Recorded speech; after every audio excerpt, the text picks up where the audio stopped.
guys! Welcome back to CJ's Keto Kitchen. Well, it's official. I am officially the queen of keto casseroles. Because tonight we are going to be making the grandfather of all casseroles, and that's going to be tuna casserole. But we are going to be making it keto style. So come along and let's get started. So tuna casserole and casseroles in general harken back to about the 1950s, and they've been very popular, especially in the Midwest. A lot of times they're called hot dish. But casseroles, especially tuna casserole, was very popular because you were able to use almost all pantry ingredients. Because this is a keto version of the tuna casserole, we're going to be using a lot more whole foods, fresh ingredients, fresh dairy and things like that that maybe you would not find in your pantry, because traditionally this casserole is made with a condensed soup and things like peas and corn and of course pasta. But we are making a keto, so it's going to have more fresh ingredients and also zucchini instead of noodles. But casseroles are very traditional in the fact that a lot of times they're used to welcome neighbors. A lot of times if there's bereavement, if someone has lost a family member, someone will bring the casserole to your home to help you get through a hard time. They're also, of course, taken to potlucks and things like that. So it's never a bad time for a casserole, and my family especially loves casseroles. So let's get started. Okay, so I have melted about a tablespoon of butter in a skillet. And I have about 4 ounces of chopped mushrooms. That's about half a package of your traditional sliced mushrooms, and I have cut them up into even smaller pieces. So I'm just warming these in my skillet, and I'm going to combine them with a couple of other vegetables. I also have 2 ribs, that's 2 stalks of celery that I have chopped very finely, and I'm going to add those to my mushrooms. I also have about 1/4 cup of chopped white onion, which is a very small section of a regular white onion, and I've chopped it extremely fine. You could use green onion if you wanted. You could omit the onion. It all depends on what you and your family enjoy. I'm just going to add that in, and we're going to let these kind of saute a little bit and just warm up in our skillet with our tablespoon of butter. So our celery and our onion and our mushroom have now softened, and we don't want them to necessarily get brown. We just want them a little bit softened. So I have turned off the heat, and I'm going to move this to the other burner. So the very first thing that you want to do with this casserole, and any casserole that you're going to be using Zoddles for, or any kind of zucchini, fresh zucchini, is you want to take a cookie sheet and you want to line it with some paper towels. I've done that here with my half sheet pan. And this is about 4 to 5 medium to small sized zucchini. And CJ has spiralized them for me, or made them into zoodles. We'll link a couple of spiralizers in the description bar. You can have automatic ones and also manual ones. But I have laid them out, and I have liberally sprinkled them with some sea salt. And this is what is called sweating. And you're bringing all the moisture to the surface of the zucchini. And you want to let this sit for about 20 to 30 minutes. And then when the sweating process has finished, I'm going to roll up the paper towels and squeeze them out. And that is going to get most of the moisture out of our zucchini, so that when we put it into our casserole, we're not going to have a lot of residual moisture rise to the top, because we want our sauces and our tuna and everything to meld together and not release a lot of moisture into our casserole. So this is the very first step that you want to do. So I have greased with avocado oil spray. You could use coconut oil spray. Either one will work well. Or if you don't have either, you could use butter. I have just sprayed my 9 by 13 inch casserole dish, because that's what we're going to be using to put our tuna casserole in. So I'm going to set that aside. So our next step, after we have kind of warmed up our fresh vegetables, is in a medium-sized bowl, we're going to be creating our sauce for the tuna casserole. So for that, we want to start with some mayonnaise, and I want about 1/3 cup of mayonnaise just in the bottom of our bowl. Then we also want to use some sour cream. I'm going to be using about 1/2 cup of sour cream. I really like the Daisy brand, but whatever you can find that has the fewest amount of carbs. This only has 1 carb in it.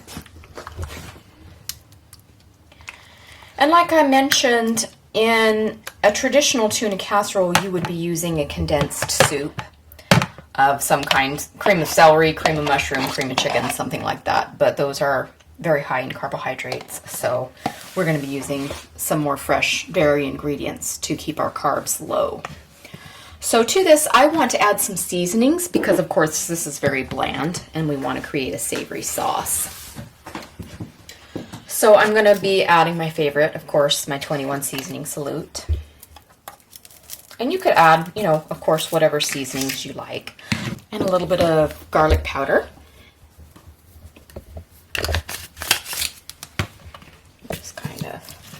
Stir that around a little bit. Now, if you were used to having like cream of celery in your tuna casserole, you could of course put some celery seed in there and that would give it some of the celery flavor that maybe a condensed soup would have. Now I'm also going to add some mustard. Now if you had mustard powder, that could also be put in here instead of actual mustard, but it's up to you. I'm going to be using a combination of classic yellow and also a little bit of spicy brown,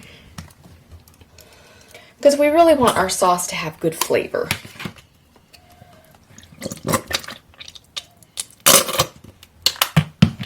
Just however much mustard that you like. We just want to stir our sauce around. Okay. So we need to work on our sweated zucchini now. So I don't know if you can see the glistening of the moisture on the surface, and you can see the paper towels have become wet here. So that's exactly what we wanted. So now I'm going to roll these paper towels, and you can see all the moisture that has come here, and that is exactly what we want. So I'm making a big roll of zucchini, and I'm going to go to the sink and I'm going to wring these out. See how much moisture has come out of the zucchini, which is exactly what we wanted, because we do not want that going into our casserole. So just try and squeeze as much as you can out. Okay. So I'm going to roll that back out on our cookie sheet and retrieve our zucchini zoodles. And I'm going to put those into my casserole dish. So I have our freshly squeezed zoodles in the bottom of our casserole, and they are definitely a lot less watery than they were when we originally started. So that's good, we want that. So now to this bowl of cream sauce, I'm going to go ahead and add my tuna. So I am going to be using 2 cans, and they've been drained, of solid white apple core. If you prefer just light tuna, you could absolutely use that too. And this is about 4 ounces. And you would like to try and find the in water, because a lot of the tuna that is in oil is in vegetable oil, and it's not ideal. So if you can try and get water, that's perfect. And I'm just going to go ahead and put that into my sauce.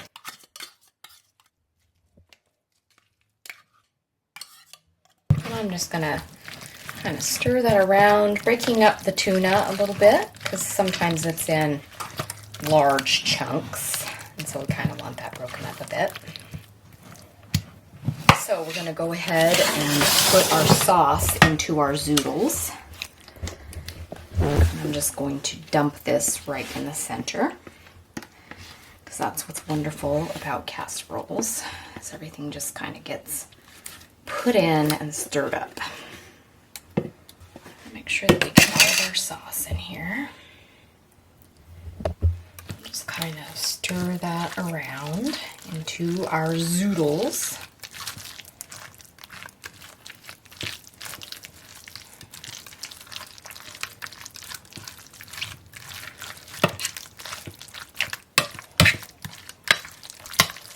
And my zoodles kind of came out into great big long strands, which is very typical when you spiralize these.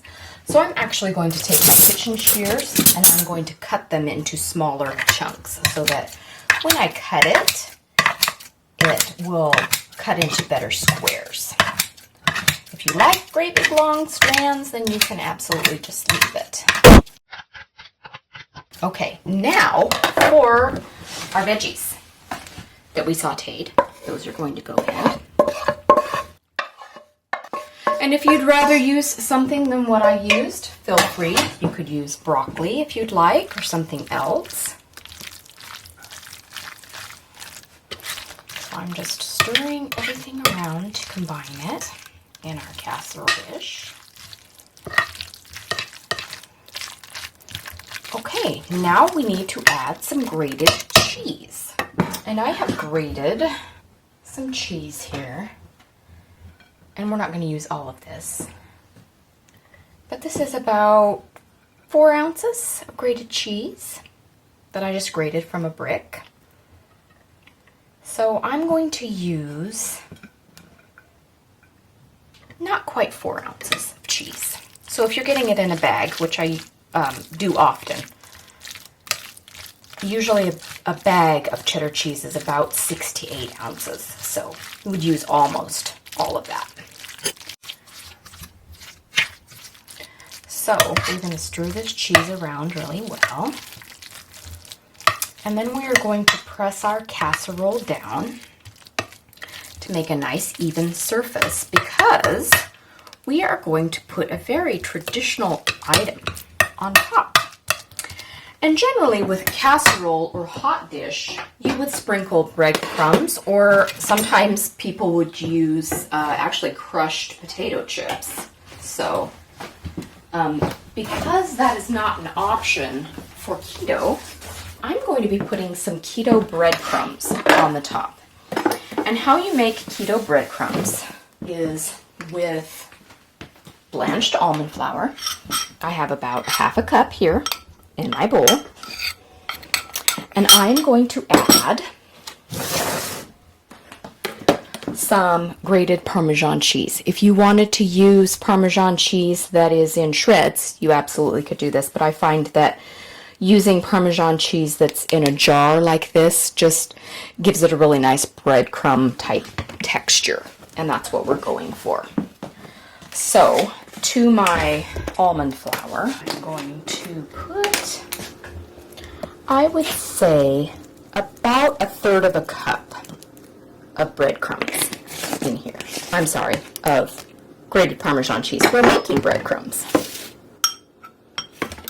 And you want to kind of stir this around and work it into the almond flour, because both almond flour and the Parmesan cheese tend to be a bit lumpy. So to our breadcrumb mixture, we are going to add about 2 tablespoons of melted butter. So I have 2 tablespoons of melted butter here, and I'm just going to pour that in. And that's going to give us a crumbly texture of breadcrumbs. You can see it's kind of pulling together. And I'm going to switch from my spoon to a fork so that we get nice crumbly breadcrumbs, which is what we want. Now I'm going to take this mixture, you can see that it has crumbled up nicely, and I'm just going to use my fingers and sprinkle it onto our casserole.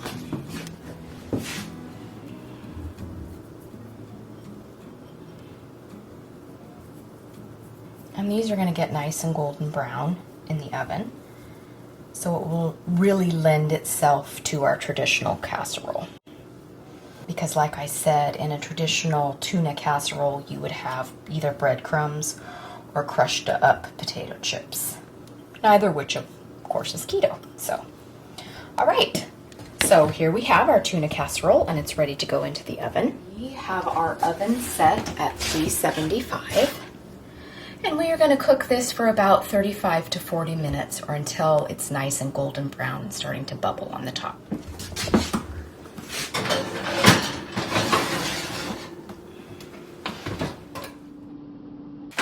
So our casserole is heated through, and our breadcrumbs are starting to get brown. I'm going to broil it for just a minute or two to get them just a little bit toastier before I take it out of the oven. Okay. So I have toasted our breadcrumbs a little with the broiler. About 2 minutes or so is all it took. And so everything is golden brown now and bubbly. And I'm going to get it out, and we need to let it sit for about 15 minutes just so everything solidifies with our sauce. And then we will let CJ have a taste. CJ. Hi. Welcome to the Keto Casserole Queen's delicious tuna casserole taste test. Oh, I didn't know that's what you were. Yeah. Okay. It's a self-designation, but it still counts. Maybe we should get like a decree by somebody. Maybe. I think I need a t-shirt though. Let's try to make that happen. So, tuna casserole. So, yeah. Ultra traditional, but ketofied. ketofied. Tuna casserole. No potato chips. No potato chips. It's hot. It's real hot. It's good. Just like tuna casserole. So if people miss that kind of thing, this is a good keto option for it. And like any other casserole, I'm sure it'll get better. Tomorrow will be over time. Fantastic. So I mean, because this literally just came out of the oven, so because it's going to be our dinner. So anyway, I think it's good, and I think people will like it. Bye-bye. Thanks for joining us again tonight, you guys. We hope that you enjoy the tuna casserole and that you will consider subscribing and hitting the notification bell. We would like to have you as part of our ketogenic family. We release new recipes every Sunday, and we also have keto conversations on Wednesdays. And throughout the month of January and heading into the latter part of January, we are also going to be doing some Super Bowl themed things, some dips and things like that will help you get through this upcoming football conclusion in the ketogenic lifestyle. So please stay tuned for that. And if you would like any recipe ideas, also the full recipes, the macros, and all of those things can be found on our blog, and that's cjsketokitchen.com. And please consider following us on social media. We're on Facebook, Instagram, Twitter, and that's CJ's Keto Kitchen. So come on back and join us, and we'll see you next time on CJ's Keto Kitchen. Bye!